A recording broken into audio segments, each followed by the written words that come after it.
Hello, good evening to all. So आज का हमारा जो टॉपिक है दैट इज आइसोस्पिन। और आइसोस्पिन यहाँ पर हम कैलकुलेट करेंगे न्यूक्लियॉन्स की। और न्यूक्लियॉन्स, क्योंकि न्यूक्लियॉन्स जो हैं आपके यहाँ पर क्या क्या है, प्रोटॉन है एंड न्यूट्रॉन। सो डायरेक्टली अगर हम देखें तो इसकी आइसोस्पिन निकालने चाह रहे हैं हम, isospin of proton and neutron. So एक कंसेप्ट है दैट इज स्पिन। तो स्पिन और आइसोस्पिन में क्या डिफरेंस है उसको भी हम देखेंगे यहाँ लास्ट में कि दोनों में क्या डिफरेंस होता है। तो इससे पहले हम देख लेते हैं कि जो हमारा प्रोटॉन है और न्यूट्रॉन, इन दोनों में क्या डिफरेंस है। तो देखिए, प्रोटॉन और न्यूट्रॉन तो वैसे देखा जाए तो ये एक ही जैसा नंबर जो है वो हम लेते हैं, इसको एक जैसा पार्टिकल है ये न्यूक्लियॉन। बट फिर भी जो स्पिन है इनका, स्पिन तो दोनों का सेम है, न्यूट्रॉन और प्रोटॉन का स्पिन नंबर जो है दैट इज 1/2। और मासेस जो है प्रोटॉन के, that proton mass is 938.272 mega electron volt पर centimetre square per c square, that is c c is velocity of light, not centimeter. And mass of neutron, that is 939.566 mega electron volt पर c square. सो इन दोनों में जो difference है masses का, masses के, proton और neutron के masses का जो डिफरेंस है वो डिफरेंस बहुत ही कम है, दैट इज 0.1% का डिफरेंस है। तो वैसे प्रोटॉन और न्यूट्रॉन जो है इनको हम एक जैसी क्वांटिटी कंसीडर कर सकते हैं, बट कुछ एक प्रॉपर्टीज हैं जिसमें ये डिफर करते हैं। स्पिन तो इनका सेम है और मासेस भी ऑलमोस्ट सेम है, डिफरेंस जस्ट 0.1% का डिफरेंस है। तो वो जो मेन प्रॉपर्टीज हैं जो इनका चेंज रहता है जहाँ पे, that main difference between proton and their properties are the electromagnetic properties. कहाँ डिफरेंस रहता है इनका? Difference between proton and neutron हम किस तरह से आइडेंटिफाई करेंगे कि अलग अलग है, ये प्रोटॉन है ये न्यूट्रॉन है, क्योंकि यहाँ पर तो ये सेम दो क्वांटिटी जो है प्रोटॉन न्यूट्रॉन, स्पिन हाफ है। ओके, हम आइडेंटिफाई नहीं कर सकते क्योंकि स्पिन दोनों का सेम है, मासेस भी ऑलमोस्ट सेम है। ओके, तो क्या डिफरेंस है जिससे हम जान सकें कि प्रोटॉन और न्यूट्रॉन जो है ये अलग अलग नंबर है। तो उसमें से जब हम चलते हैं इलेक्ट्रोमैग्नेटिक प्रॉपर्टीज की तरफ, that is electromagnetic properties।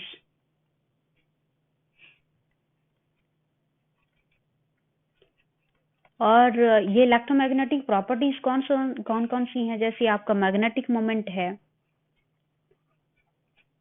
Magnetic moment हो गया और चार्ज हो गया। ओके, क्योंकि अगर हम चार्ज देखें तो प्रोटॉन का चार्ज जो है हम पॉजिटिव लेते हैं और न्यूट्रॉन का charge that is neutral. Okay, तो इस वे में हम देख सकते हैं कि चार्ज तो डिफरेंट है। इनका जो मैग्नेटिक मोमेंट आता है प्रोटॉन का, मैग्नेटिक मोमेंट ऑफ न्यूट्रॉन, इसको भी हम कैलकुलेट करेंगे नेक्स्ट स्टेप में, वो भी क्या है, डिफरेंट आता है। ओके, तो इनकी इन प्रॉपर्टीज को देखते हुए हम तो डिस्टिंग्विश कर सकते हैं। दूसरा नंबर ये है कि अगर मैं इन प्रोटॉन और न्यूट्रॉन को, इस प्रोटॉन और न्यूट्रॉन दोनों नंबर जो है आपके, अगर ये इलेक्ट्रोमैग्नेटिक फील्ड में रखे जाएं तो क्या होगा? इलेक्ट्रोमैग्नेटिक फील्ड में रखे जाएं। So in presence of electromagnetic field, अब देखिए एब्सेंस में क्या होगा, in the absence of electromagnetic interaction, proton और न्यूट्रॉन, एब्सेंस, पहले एब्सेंस की बात कर लेते हैं। तो in absence of electromagnetic field, proton and neutron, ये क्या है? indistinguishable।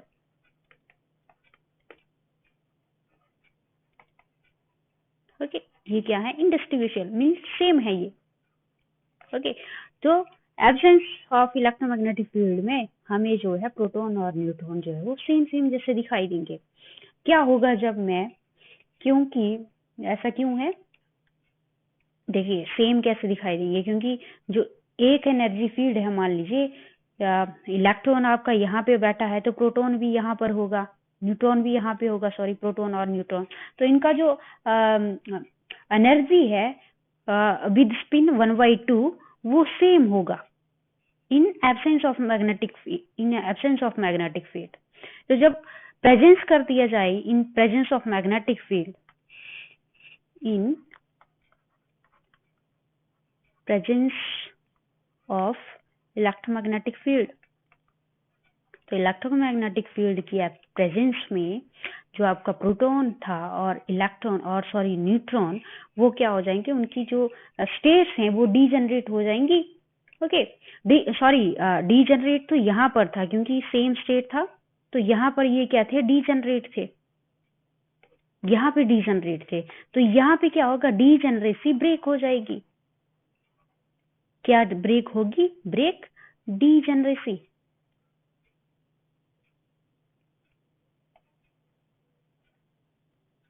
डीजनरेसी जो है यहाँ पर आपकी ब्रेक हो जाएगी प्रोटॉन एंड न्यूट्रॉन की।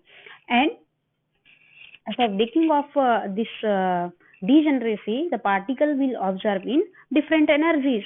That means proton and neutron अब जो है in presence of field, in presence of electromagnetic field, neutron और प्रोटॉन जो है वो आपके डिफरेंट एनर्जी लेवल्स पे हो सकते हैं। अब ओके, डिफरेंट एनर्जी लेवल्स पे होंगे। सो ये एक तरह से हम कह सकते हैं कि एक प्रोटॉन और न्यूट्रॉन को हम डिस्टिंग्विश करने के लिए क्या कर रहे हैं, हमने एब्सेंस में देखा, फील्ड की एब्सेंस में, हमने फील्ड की प्रेजेंस में देखा कि प्रोटॉन और न्यूट्रॉन जो है ये किस तरह से बिहेव करते हैं। ओके, और एक्चुअली हम क्या कर रहे हैं, हमने कहा कि proton and neutron both are like same nature, having same nature. Okay, proton और न्यूट्रॉन का जो है that is having same nature. अगर ये सेम नेचर है तो इनको हम डिस्टिंग्विश करने के लिए क्या है, अनदर कॉन्सेप्ट लगा रहे हैं कि कैसे हम चेक कर सकते हैं। हमने देखा कि प्रेजेंस ऑफ फील्ड में ऐसा हो रहा है, एब्सेंस ऑफ फील्ड में ऐसा है, और जो आपके प्रोटॉन है उनमें पॉजिटिव चार्ज है, न्यूट्रॉन में न्यूट्रल है। तो अगर मुझे एक एग्जैक्ट डेफिनेशन में कहना हो कि what is the difference between proton and neutron, और ऐसी कौन सी क्वांटिटी है, विच क्वांटिटी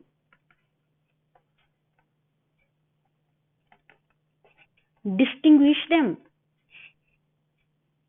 या फिर डिफरेंशिएट देम, डिफरेंशिएट देम, वो कौन सी क्वांटिटी है, that quantity is called isospin.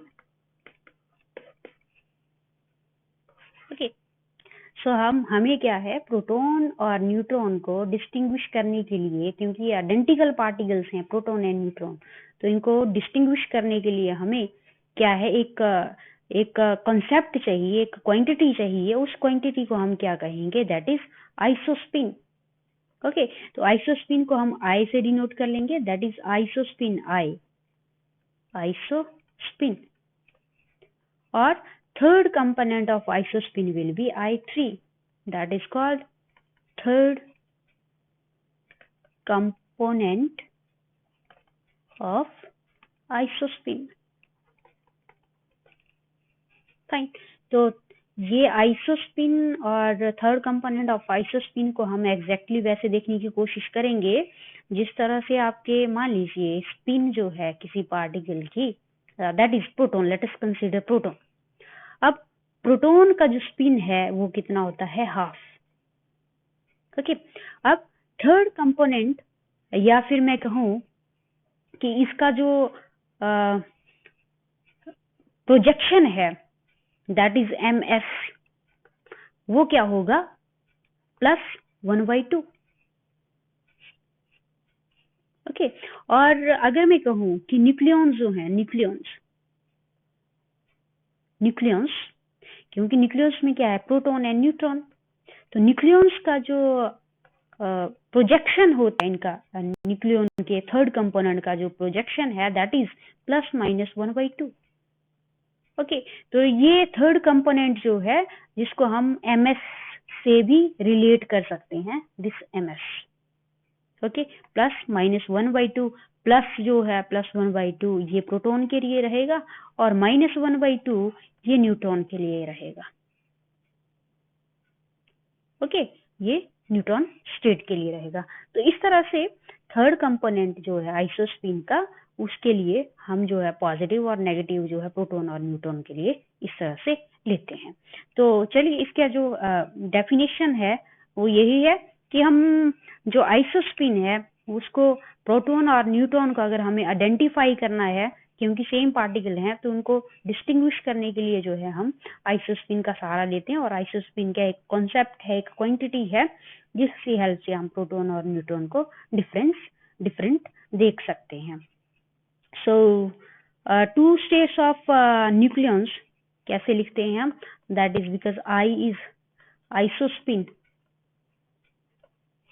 and I naught is third component of isospin. Sorry, I3. Let us say I3, not I naught. That is I3 is third component of isospin. So अगर मैं proton की state को, quantum mechanics में भी हम देखते हैं कि हमने अगर प्रोटॉन की स्टेट को लिखना होता है तो प्रोटॉन की स्टेट को हम इस तरह से कन्वेंशन हम यूज करते हैं, ब्रैकेट की नोटेशन। तो प्रोटॉन की स्टेट को हम कैसे लिखेंगे? That is I, that is half spin, isospin is half, and third component of isospin will be +1/2. Sorry, +1/2, not negative, +1/2।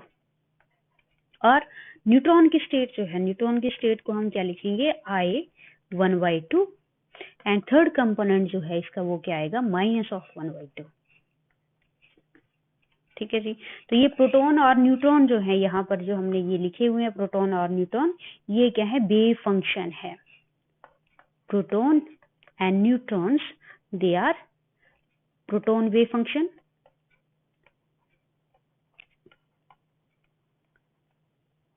और this is for neutron wave function.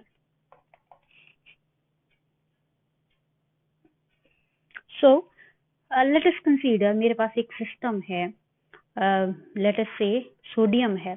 Sodium is atomic number is 11। तो sodium के लिए number of protons और neutrons कितने होंगे? क्योंकि sodium का atomic number 11 हुआ, तो 22 और 11, तो proton number is 11 and neutron number is 11। 11 हुए। तो मैं जो है प्रोटॉन और न्यूट्रॉन इस सोडियम सिस्टम के लिए किस तरह से लिख सकती हूँ? टोटल किसका? That is the sum of the, how will we write? That is sum of the 1 to A, and that is I of, this one is T, that is total isospin, that is capital T is total isospin.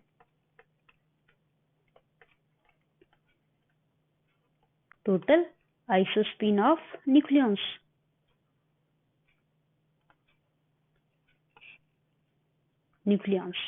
Total isospin किस तरह से लिखी जाएगी?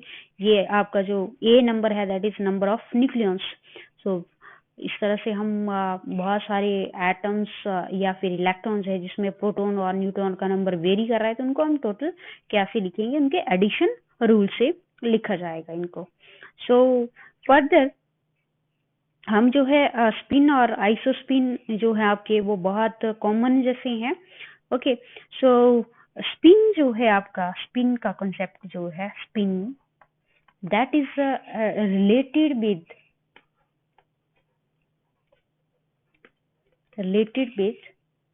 Spin angular momentum.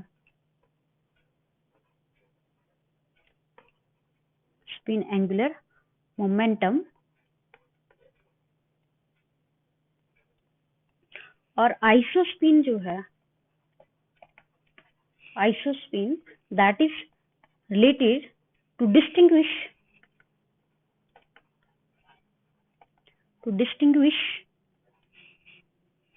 same or identical particles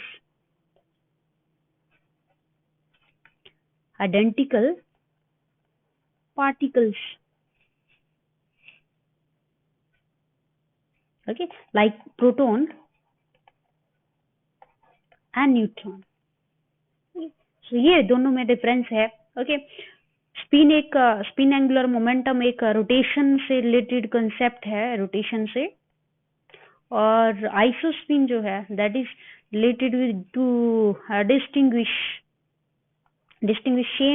same identical particles like proton and neutrons.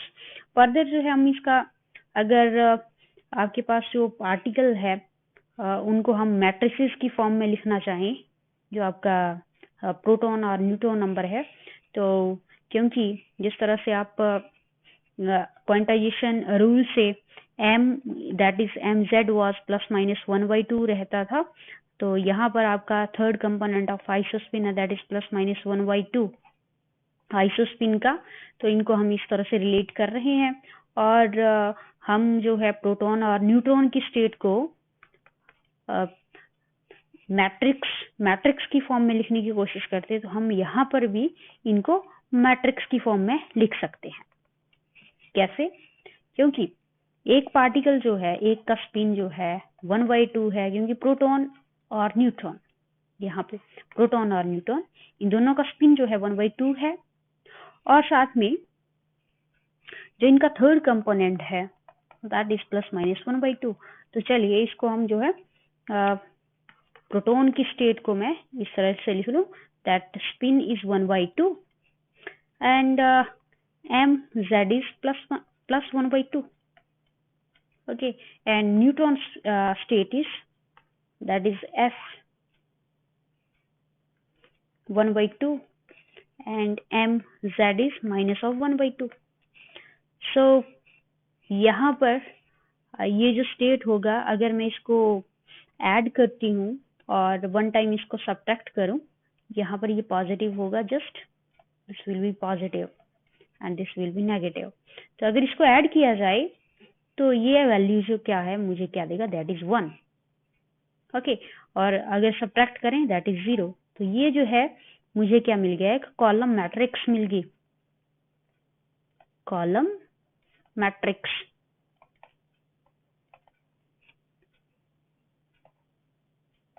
Column matrix जो किस state को बताती है, आपकी अप स्टेट को.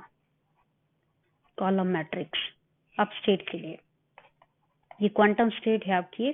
और यहाँ पर अगर मैं वन टाइम इसको ऐड करती हूँ तब मुझे 0 मिलेगा, और सब्ट्रैक्ट करें तब क्या मिलेगा मुझे, 1. और 1 कैसा होगा, वो नेगेटिव. ओके, अगर नेगेटिव 1 है तो इसको हम क्या लिखते हैं, 0 1, and this is for down spin and this is for up spin.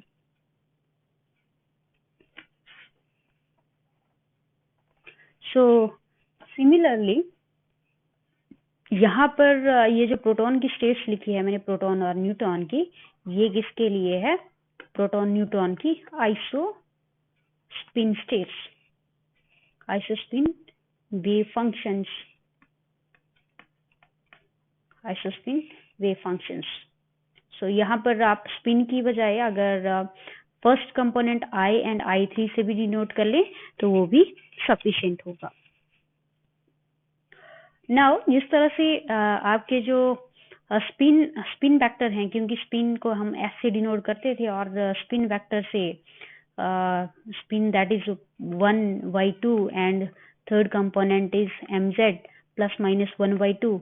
और इसकी वजह से हमारे पास क्या निकल के आती थी, पॉलीज मैट्रिसेस निकल के आती थी, पॉली मैट्रिक्स. ओके, तो सिमिलरली क्योंकि हमारा जो प्रोटॉन और न्यूट्रॉन नंबर है उसमें हम क्या निकाल रहे हैं, स्पिन और थर्ड कंपोनेंट ऑफ स्पिन के बजाय I and I3. Okay, isospin and third component of isospin. तो पॉली मैट्रिसेस जो है सिमिलरली इसके लिए भी लिखी जा सकती हैं. Okay, so this is all about our spin and isospin. In next topic, we will discuss a neutron problem.